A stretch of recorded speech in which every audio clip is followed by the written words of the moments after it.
Here's a question for you.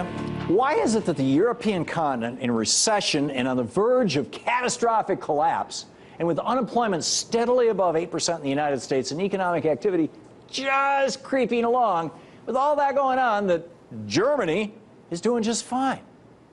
Why is it that amidst a tumultuous global economy where Greece has an unemployment rate of 18%, Spain is at 23% unemployment rate, the German economy just marked its lowest level of unemployment in 2 decades, 20 years? How are they doing it?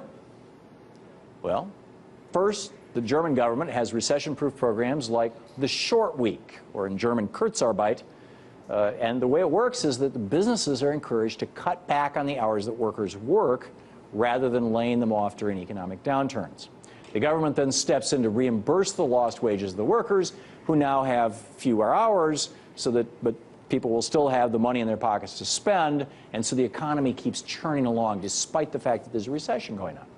In 2009, as the Bush Great Recession took hold, the Kurzarbeit program saved 500,000 jobs just that year, just in Germany.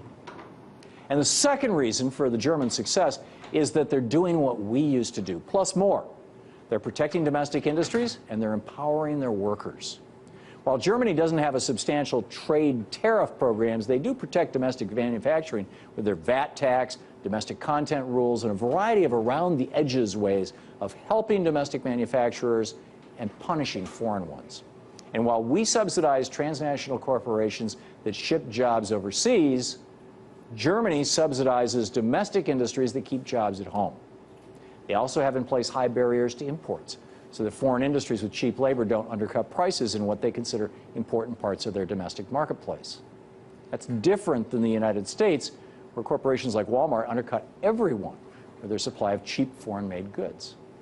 Germany also employs a whole array of quotas, regulatory standards, and customs standards, all for the sole purpose of protecting German factories that employ German workers and thus stimulate the German economy.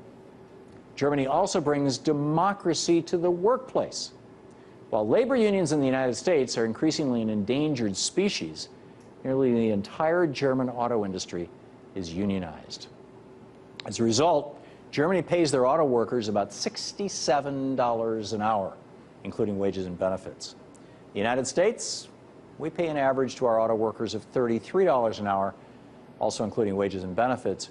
And new hires are coming into U.S. auto companies at $14 an hour. And according to conservatives, since we pay our workers less, we should be able to produce more cars, right? And corporations should be more profitable. Wrong. In 2010, Germany manufactured 5.5 million cars. The United States manufactured fewer than half that, 2.7 million cars. On top of that, German car manufacturers were highly profitable, despite the large paychecks to their workers. BMW, for example, earned a before-tax profit of 3.8 billion euros, and Mercedes-Benz hauled in profits of 4.6 billion euros. With such a high union membership rate, auto workers hold a lot of sway in Germany, but they hardly ever go on strike.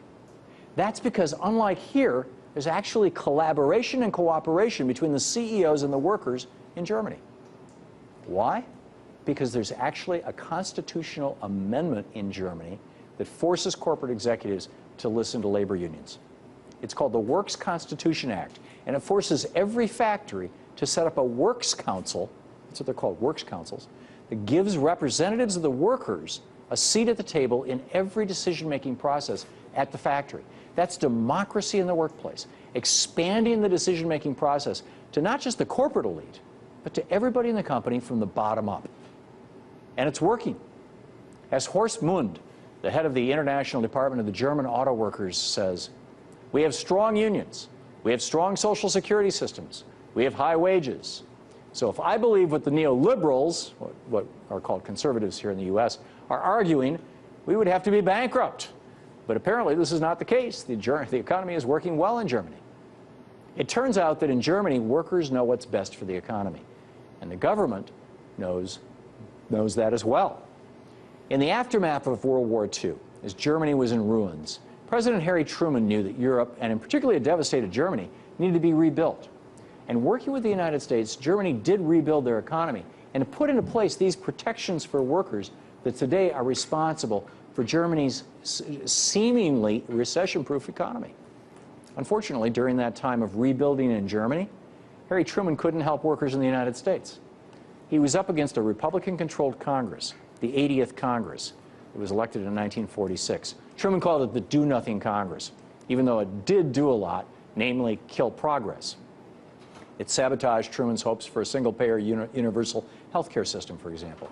And they passed Taft-Hartley, overriding Truman's veto, which created the right-to-work states where corporations could move in and do business without unions. I call them right-to-work-for-less states. And because of that Congress, the 80th Congress, the United States fell behind when it comes to creating an economy that benefits the 99% and not just the 1%, while Germany surged ahead. And that's where we are today.